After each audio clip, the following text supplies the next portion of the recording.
Assalamualaikum warahmatullahi wabarakatuh. Gara stand up comedy ini, saya menyadari bahwa cari cewek itu nggak perlu namanya kaya, nggak perlu ganteng, yang penting satu, tinggi badan. Saya jomblo ini udah 4 tahun, setahun lagi kayak jabatan presiden. Tapi saya jomblo itu bukan karena saya itu nggak laku, dianya nggak mau. Dan alasan kenapa saya jomblo, karena apa? Cewek-cewek itu lebih memilih cowok yang tinggi. Cewek yang spesies sama saya berkhianat dengan memilih cowok yang tinggi. Kan? Tapi semenjak saya masuk suci 4, saya tuh di mana-mana tuh disapa sama cewek-cewek cantik. Saya jalan, set.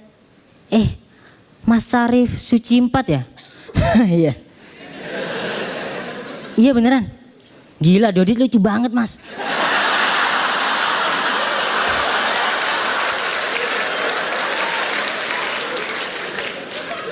Salam ya buat Dodit. Dodit. Kesel kan saya. Dan saya ini jomblo, saya tuh pengen punya pacar. Dan akhirnya saya cari follower saya. Dan follower saya rata-rata SMP. Di bio-nya itu kelahiran 1998. Ya udah saya embat. Saya ajak ketemuan di McDood. Pas saya ketemu, oh ini Tania ya? Oh ini Mas Arif ya? Mas, di TV kok kelihatan tinggi sih? Sini kok kelihatan pendek? Kurang ajar nih. Gak jaga perasaan dia. Terus saya akhirnya bercakap-cakap, kamu kenapa sih ngefans sama saya? Iya Mas, kalau ngefans sama kamu itu mention tuh dibales. Coba kalau ngefans sama Mas Dodit, gak pernah dibales. Oh gitu, terus mau ketemuan kenapa? Ya sebenarnya saya pengen salam buat Mas Dodit. Saya tuh suka sekali musik. Cuman orang pendek kayak saya, itu gak bisa datang ke konser musik yang berdiri. Saya datang gak menikmati, saya malah gelisah cari celah.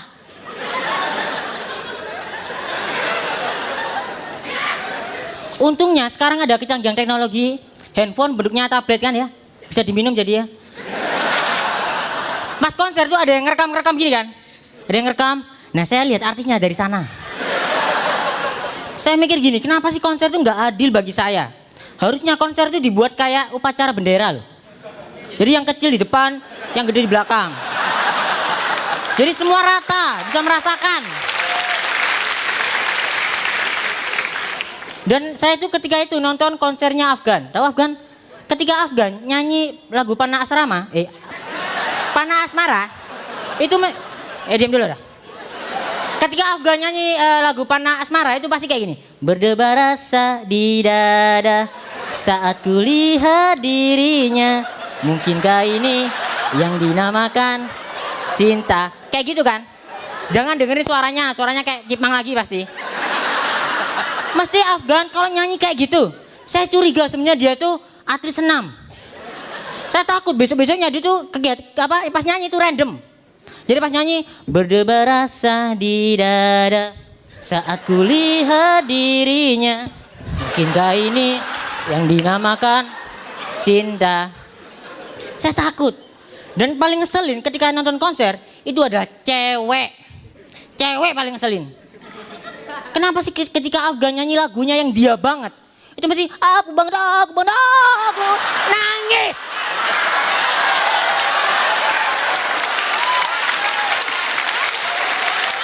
Mesti cewek itu nangis. Kenapa sih kalian nangis itu? Tapi ketika saya nonton itu, saya juga ikutan nangis. Bukan karena lagunya yang saya banget, bukan. Karena cewek di depan saya ini, ketika aku banget, rambutnya yang belakang kemana-mana kan, kena mata saya, rambutnya lo. Saya ini nggak suka sinetron, apalagi pas adegan ngomong dalam hati. Jadi misalnya ada orang tabrakan, 2 orang tabrakan, kurang ajar, kau telah menjatuhkanku. Apa kau tak tahu siapa aku? Siapa you? Nah, kayak gitu. Nah orang sebelahnya itu sok-sokan gak ngedengerin. Padahal saya yang di rumah, saya di Surabaya, saya dengerin loh. Dia gak denger. Saya tuh pengen rasanya masuk ke TV. Bro, dengerin nih bro, dengerin nih. Pengen kayak gitu. Dan mesti ketika ngomong dalam hati, itu alisnya tuh naik-naik gini kan. Saya yakin di skrip itu ada skrip yang mengatur naik turunnya alis. Jadi alis kiri, kanan, kiri, kanan. Dan saya yakin ada aktor baru yang salah. Jadi pas alisnya kiri naik, cut. Kamu gak baca skrip. Ini kan alisnya harus kanan. Maaf pak, saya kidal. Saya tuh pengen buat inovasi baru itu loh. Jadi sinetron yang semua isinya ngomong dalam hati. Jadi sinetronnya kayak gini. Malam ini saya mau merencanakan sesuatu yang belum saya pikirkan. Apa ya? Bagaimana jika kita meracuni beliau, rekan-rekan juri tersebut? Aduh mama sayang, jangan cuma juri, jodoh juga. Hei sahabat, janganlah engkau berbuat jahat pada seseorang. Itu tidak baik. Yaudah, ayo cepet coy. Keren. Dan saya tuh nggak suka sinetron ketika pas adegan bersambung juga. Itu ketika mau menegangkan, semisal sinetron Cinta Fitri. Ketemu Fitri, dendeng, dendeng, makin cepet, dendeng, bersambung. Itu kesel kan? Coba kalau misal nih ada tawuran, woi ayo maju bro, woi maju, ayo maju, bersambung. Saya kasih tahu ya, sebenarnya kalian tuh dibohongi sama stand up Kompas TV. Dia tuh pembohong. Ini bukan acara stand up komedi, ini acara investigasi. Buktinya suara saya disamarkan hari ini.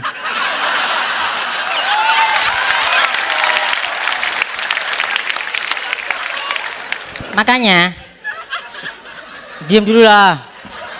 Hargai saya, Mbak. Katanya Mbak ya, bangsa yang besar itu bangsa yang menghargai rakyat kecil. Hargailah. Makanya saya itu takut kalau misal tayang di TV itu saya takut. Pasti ada tambahannya. Mata dikotak-kotakin. Terus di bawah ada tulisan suara disamarkan. Saya takut.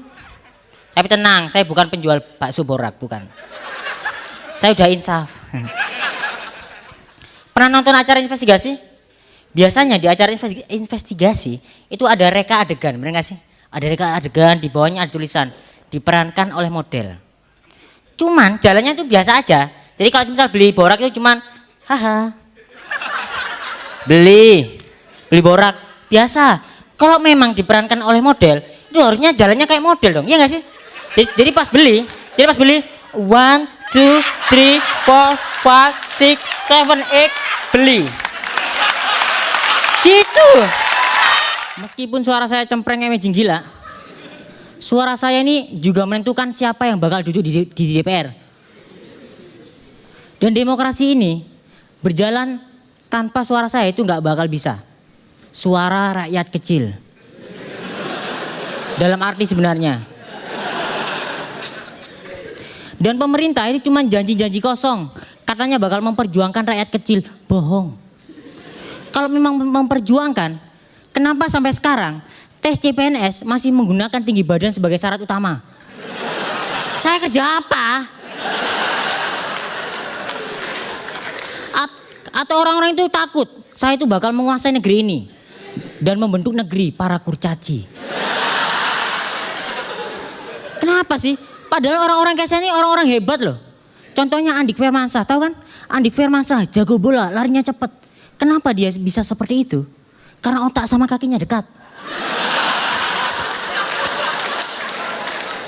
Dan para caleg itu berusaha menarik simpati suara rakyat kecil dengan cara membuat baliho dan gambar-gambar yang dipaku di pohon. Kita nggak semudah itu milih orang kayak gitu itu loh. Kita butuhnya orangnya langsung yang dipaku di pohon.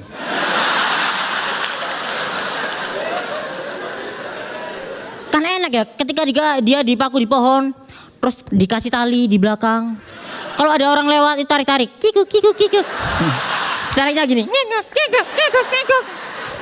Masyarakat juga butuh hiburan. Dan ada juga baliho itu di Surabaya, itu ada baliho, saya akan membangun Surabaya. Bullshit. Karena fotonya senyum. Itu namanya bukan membangun. Itu namanya menikmati hasil pembangunan.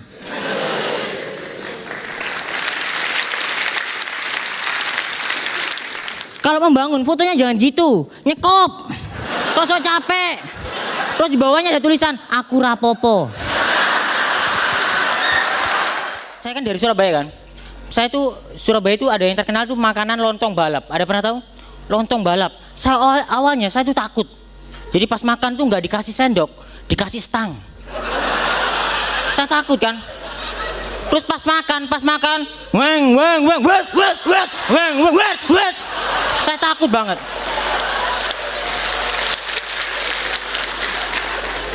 Akhirnya saya memberanikan diri buat beli. Pas beli, dikasih Pak beli lontong balap. Wah normal, saya tengok kanan, wah nggak ada apa-apa. Kiri nggak ada apa. Akhirnya saya makan. Pas makan, weng. Duh. Makan lagi, weng. Saya penasaran kan, saya lihat orangnya bisikin, weng.